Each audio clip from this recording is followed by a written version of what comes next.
예, 이분 뵙고 이렇게 반가운 적이 전에도 반가웠지만은 진짜 반갑습니다. 예, 용해인 의원 나오셨어요. 안녕하세요. 네, 반갑습니다. 예, 의원님 뭐 모든 국민이 다 고생이 많지만 의원님 고생 많이 하시는 거 실시간으로 중계로 다 봤습니다. 네, 그래도 민주주의 대한민국에서 다시 이렇게 인사드리게 돼서 정말 다행이라고 생각합니다.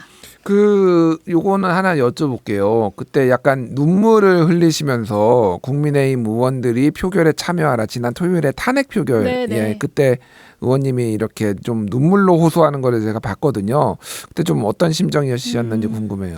그러니까 지난 12월 3일에 본회의장에 있으면서 그러니까 국회가 계엄 해제안을 가결하더라도 다 같이 잡혀갈 수 있다 이런 생각을 좀 했었어요. 근데 이렇게 계엄 해제가 되고 4시 반쯤에 이제 계엄안이 해제가 됐죠. 그때 무슨 생각을 했냐면 국민들한테 목숨을 비쳤다 이런 생각을 했습니다. 저도 이제 안에서 실시간으로 뭐 총 막아서고 장갑차 막아서는 국민들 모습을 보고 있었기 때문에 그래서 국민의힘 의원들에게 역시 우리를 지켜주는 건 국민들밖에 없다. 여러분들 여기 오고 싶다면 빨리 와서 투표하셔라. 국민들이 지켜줄 거다. 이런 이야기를 좀 전달했었습니다. 예. 본격적으로 오늘 여러 국회 현안들 좀 여쭤볼 텐데요. 탄핵안은 내일 10일 본회의에 지금 보고될 예정이죠. 네. 예, 지금 원래보다 좀 늦춰진 것 같은데 뭐 변화가 있나요? 탄핵안 중에 내용에? 일단 이제 지난 일주일 사이에 많이 밝혀지고 또 추가된 내용들이 있습니다. 그러면서 그 내용들이 탄핵 소추안에 좀 포함이 되어야 하기 때문에 그 예. 작업을 하는데 시간이 조금 걸리고 있는 상황이고요. 내일은 이제 발의가 되어서 본회의에 보고될 것이라고 보고 있습니다. 그렇군요. 어차피 뭐 지금 토요일 날 하는 거는 사실상 확정적인 네. 상황이니까 토요일 오후 5시에 그러니까 뭐 발의가 되는 거는 문제가 아닐 것 같고 죄송합니다. 자, 지금 국회 분위기가 좀 궁금해요. 특히 이제 이게 여당 의원들한테 스포트라이트가 갈 수밖에 없는 상황이에요. 현재 한 5명 정도가 찬성을 이제 밝혔죠. 안철수 의원, 김혜지 의원, 그리고 김상욱 의원에다가 김재섭 의원, 여기에다가 조경태 의원도 하야하지 않으면 찬성하겠다라고 하니까 그러면 이제 192명 야당에다가 5명이면은 197명이거든요. 그러면 한 3명만 더 여당 의원이 찬성하면은 가결이 될 수도 있겠다라는 생각이 드는데 좀 어떤가요? 지금 여당 분위기는? 뭐 낙관할 수 있는 상황은 아니라고 생각하고요. 이제 11명 정도가 그 표결에는 참여를 하겠다라고 했지만 그 의원들이 다 찬성한다는 건 아니기 때문에 이제 예. 끝까지 좀 노력이 필요할 것 같습니다. 오늘 본회의장에서 찍혔던 국회의원 핸드폰 문자 사진이 하나 있는데요. 거기에 이제 여당 국회의원 핸드폰이었는데 자녀분이 보낸 거였죠? 네, 자녀로부터 문자가 왔어요. 아빠 제발 정무적 판단 좀 하세요. 오늘이 마지막입니다. 이런 메시지를 보냈더라고요. 자녀들 그리고 시민들의 많은 노력들이 모이고 있으니 그래도 토요일까지 최소한 3분의 마음을 좀 돌릴 수 있지 않을까라고 생각합니다. 예. 우원식 국회의장이 내란 사태 국정조사도 추진한다고 밝혔는데 이거는 그러면 언제 국정조사를 한다는 건가요? 국정조사에 대해서 이제 그 정당들의 입장을 밝혀달라 이런 제안을 하신 것이기 때문에 예. 이제 국민의힘을 비롯한 이제 모든 정당들의 이제 답변이 오면 뭐 본격적으로 이번 주에 탄핵안 가결이 되고 나면 다음 주부터는 본격적으로 좀 진행이 될 거라고 보고요. 근데 이제 다만 오늘 이제 긴급 현안 질문에서도 보면 국민의힘 의원들이 계속해서 물타기를 합니다. 네. 합법적인 통치 행위였다는 둥, 전혀 문제가 없다는 둥 이런 이야기를 하고 있어서 윤상현 의원이 오늘 좀 많이 화제가 됐더라고요. 네, 그래서 예, 이제 예. 국정조사 과정에서도 사실 국민의힘 의원들이 회방 놓을 가능성이 저는 100%라고 보고요. 그래서 국민의힘을 배제하고 이 국정조사를 진행을 해야 된다. 이 내란에 동조했고 탄핵에 반대했던 정당들이 국정조사를 방해하는 것을 두고 봐서는 안 된다. 좀 이렇게 보고 있습니다. 그런데 그게 가능한 걸 만약에 뭐 여당에서 우리도 국정조사 참여하겠다라고 하면은 안 돼. 우원식 국회의장 입장에서는 안 돼. 이렇게 할 수는 좀 어렵지 않나 그 생각이 드는데. 네, 그건 좀 상황은 지켜봐야 할 것 같습니다. 알겠습니다. 용산 뭐 여러 언론에서 어제 저녁 오늘 아침에 나왔던 얘기가 하야보다는 탄핵을 원한다. 대통령은 뭐 원한다기보다는 둘 중에 하나 선택해야 된다라면은 탄핵 쪽으로 우리는 가겠다. 뭐 이런 얘기가 나오더라고요. 그래서 헌재에서 질의란 법도 없지 않느냐, 뭐 홍철호 정무수석 등이 이렇게 얘기를 했다라는 얘기가 있는데 글쎄요. 지금 여러 가지 쟁점들이 있어요. 일단은 뭐 이게 책임 소재에 대해서 뭐 여러 가지 갑론을박이 있지만은 헌법재판관이 원래 9명이 돼야 되는데 6명밖에 안 된 게 국회가 지금 3명을 추천 안 해서인데 국회가 특히 한 명을 놓고 이게 여권 몫이냐 야권 몫이냐를 놓고 지금 싸우다가 안 된 거는 사실이고, 그러다 보니까 뭐 야권도 지금 너무 이 헌법기관을 지금 마비시킨 거 아니냐 이런 비판들도 좀 있거든요. 이건 좀 어떻게 보십니까? 네, 이제 추천 절차가 진행이 됐기 때문에요. 이제 그 이번 주에 탄핵이 가결되고 나면 다음 주부터는 인사청문회에 본격적으로 돌입하게 될 것으로 보입니다. 그래서 6명으로 탄핵 심판을 하는 일은 없지 않을까라는 생각을 하고요. 그 대통령실에서 탄핵 가면 해볼만하다 뭐 이런 반응이라는 건데, 저는 그 내란과 쿠데타의 피가 흐르는 국민의힘 대통령실답다라는 생각을 좀 했어요. 그런 정신 상태니 대통령이 내란을 일으키지라는 생각들을 많은 국민들께서 하실 텐데요. 네, 우리가 박근혜 탄핵 때를 돌이켜 보면 그때는 심지어 이제 이명박 박근혜 9년 동안 보수 정권이 임명한 헌법재판관들이 자리를 꽉 잡고 있었거든요. 네. 그럼에도 불구하고 탄핵안이 인용이 되었었던 것은 이 부당한 정권에 대해서 끊임없이 거리로 나와서 목소리를 내주셨던 국민들이 있었기 때문에 헌재도 인용 결정을 할 수 있었던 거고, 저는 이번에도 마찬가지라고 봅니다. 결국에는 이 싸움을 승리할 수 있는 키는 국민들이 쥐고 있다, 이렇게 봐야 할 것 같습니다. 알겠습니다.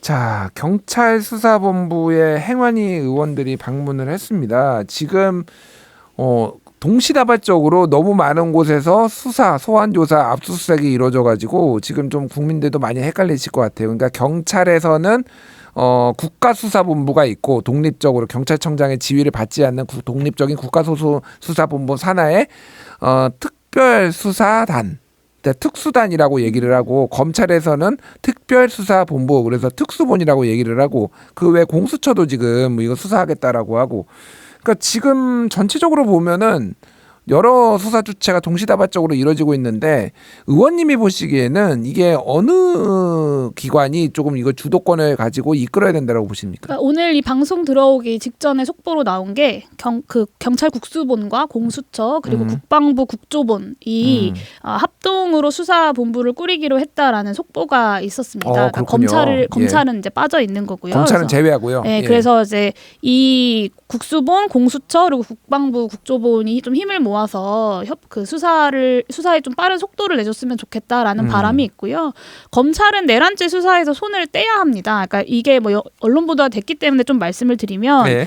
그 김용현 전 장관이 이제 새벽 1시 반에 검찰로 찾아갔잖아요. 근데 그 직전에 어떤 일이 있었냐면 김용현 전 장관에 대한 압수수색 영장이 경찰에게 발부가 됐습니다. 예. 그리고 그 직후에 검찰로 간 거거든요. 한 6시간 반 뒤에 갔다고 정확하게는 네, 그러니까 알려졌습니다. 근데 이제 그 영장이 발부됐다는 사실 자체는 이제 언론에 보도되지 않은 상태였기 때문에 영장이 발부된 걸 보고 곧 신병 확보를 하겠구나라는 생각을 하고 검찰에 간 것이라고 이제 보는 것이 좀 뭐 여러 정황상 뭐 합리적인 추론일 것 같고요. 그러면 의원님 보시기에는 김용현 그 국방부 장관이 검찰로 일종의 도피를 했다고 보시는 거예요? 그러니까 가장 그래도 믿을 만한 곳이 검찰이라고 판단한 것 아니겠냐라고 볼 수밖에 없을 것 같아요. 그리고 뭐 박세현 비상계엄 특별수사본부장도 뭐 지금 국민의힘 대표의 이제 고등학교 동창이고 현대고등학교 2년 후배, 네, 서울법대 그리고 이제 사법연수원까지 다 2년 후배로 알려져 있죠. 대학교 동문이라는 것이 다 알려져 있는 상태이고요. 결국에는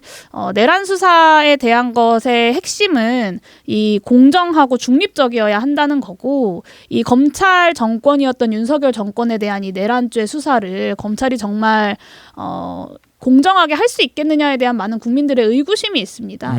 이 수사는 엄정하고 철저하게 진행되는 것과 동시에 국민들의 의혹이 한 점도 남지 않아야 하기 때문에 원래 이제 내란죄 수사가 경찰 담당이기도 하고요. 검찰은 손을 떼고 경찰 중심으로 수사를 하는 것이 맞다고 보여집니다. 그런 취지의 얘기를 이틀 전에 법원행정차장이 법사위에 나와가지고 얘기를 했어요. 검찰한테 수사 권한이 있는지 좀 의문이다 얘기를 했는데, 또 어제 법원에서는 그러니까 이게 경찰청장이 이제 연루돼 있기 때문에 또 그 경찰이 또 긴급 체포는 했지만은 경찰청장 서울경찰청장이 연루가 돼 있으니까 경찰이 연루돼 있는 수사는 또 검찰이 견제 차원에서 할 수 있다라고 하면서 이거를 지금 수사를 하겠다라는 거거든요. 근데 사실 내란죄 자체에 대한 수사 권한이 검찰에게 원래 없고 원래는 없죠. 그래서 이제 직권남용을 가지고 내란죄로 타고 넘어와서 약간 꼼수처럼 지금 수사를 하고 있는 것이잖아요. 예. 그런 측면이 하나 있고요. 또 한 가지는 이제 수사와 관련돼서는 저도 이제 경찰에 대한 의구심을 가지고 이제 지켜보고 있었는데 그 계엄 당일에 우종수 국수본부장은 제주도에 있었다고 하더라고요. 그러면서 이것도 언론에 보도된 것이기 때문에 말씀을 드리는데 방첩사에서 이제 협조 요청이 와서 우종수 본부장이 그거를 홀드를 시켰다는 거예요. 예. 그런 요청 함부로 이렇게 받아주면 안 되고 내가 도착할 때까지 이제 홀드를 시킨 거죠. 예, 그 받지 않았다 정확하게. 네, 예. 그래서 이제 그런 부분에 대한 의구심은 그래도 조금 이제 해소할 수 있는 여러 정황들인 것 같습니다. 알겠습니다. 요거 하나는 여쭤보고 넘어가야 될 것 같은데 오늘 행안부에서 대통령실 비상계엄 선포 국무회의 회의록 미보유를 회신했다라는 건데 그럼 국무회의 회의록을 작성을 안 했다는 얘기인가요? 아니면은 다른 데서 작성했다는 얘기인가요, 이게? 국무회의 회의록을 작성하지 않았다는 것이기도 하지만 사실상 국무회의가 없었다라고 보는 것이 저는 맞을 것 같습니다. 아니 있었어. 장관들 지금 10명 가가지고 이렇게 뜯어 말렸다. 뭐 최상목 경제부총리는 내가 강하게 반대했다. 뭐 박차고 나올 정도였다. 막 이런 얘기 다 했잖아요. 그러니까 우리 헌법에 보면 대통령의 국법상 행위를 문서로 남기고 국무위원이 서명해야 된다는 82조 조항이 있습니다. 예. 그러니까 그 부분에 대한 과정이 전혀 이루어지지 않은 것이고요. 이거는 국무회의가 성사되었다라고 볼 수 없는 것이기 때문에 국무회의가 없었다라고 보는 것이 법적으로 맞을 것 같습니다. 어쨌든 그날 모인 거는 어느 정도는 사실로 확인이 추정이 되는데 이게 회의록이나 이런 것들이 전혀 남아있기 때문에 이걸 국무회의로 볼 수는 없다. 네, 그렇기 예. 때문에 이 계엄 선포 자체가 또 위법한 것이기도 하고요. 알겠습니다. 자, 이런 와중에 어제 여수 순천 19 사건 진상규명 특별법 개정안이 통과가 되었는데요. 최초의 계엄을 뉘우쳐야 최후의 계엄을 막을 수 있다라고 의원님이 좀 언급을 하셨어요. 이게 좀 어떤 법인지 궁금하네요. 네, 이 법안이 이제 제가 대표 발의한 법안이 함께 통과가 된 건데요. 그러니까 여수 순천은 대한민국 최초로 계엄이 선포됐던 지역입니다. 예. 그만큼 오랫동안 독재와 어떤 국가폭력의 상흔이 남아 있는 곳인데 2021년 국회에서 이제 여순 사건 특별법을 제정하고 진상규명 과정을 진행을 했지만 위원회가 태만하게 운영이 되고 또 극우적 역사인식을 가진 위원들이 이 위원회 활동을 적극적으로 벌이지 않으면서 사건 처리가 좀 제대로 되지 않았습니다. 그래서 이 여순 사건의 피해 신고와 진상규명 기간을 연장하는 것을 주요 내용으로 담고 있고 위원회가 정치적 중립성을 가지고 운영될 수 있도록 하는 방안들을 좀 담고 있고요. 이번 내란 사태를 보면서 과거사를 제대로 청산하고 정리하는 것이 얼마나 중요한가를 좀 뼈저리게 느꼈어요. 그러니까 예.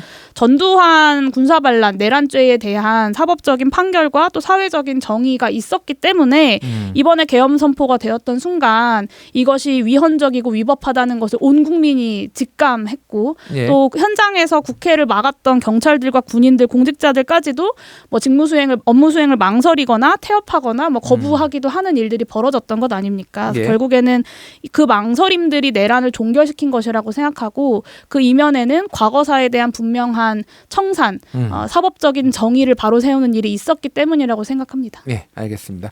자, 마지막으로 이번 주 토요일 날 다시 탄핵 표결이 지금 오후 5시에 토요일 오후 5시에 예정돼 있는데 각오 그리고 국민들한테 당부하고 싶은 말씀 해주시죠. 네, 국민의힘 의원들을 한 명 한 명 설득하기 위해서 국회의원들도 열심히 나서고 있지만 전 국민이 전국에서 각 의원들의 사무실을 찾아가면서 노력을 하고 있습니다. 예. 결국에 아까 말씀드린 것처럼 12월 3일 국민들에게 목숨을 빚진 국회가 탄핵으로 다시 국민들께 보답해야 된다라고 생각하고요. 국회가 주권자 국민의 뜻에 따라서 그리고 민주주의 헌법 정신에 따라서 반드시 탄핵 이루어내고 국민들과 함께 승리를 만들어내겠다라는 약속을 드립니다.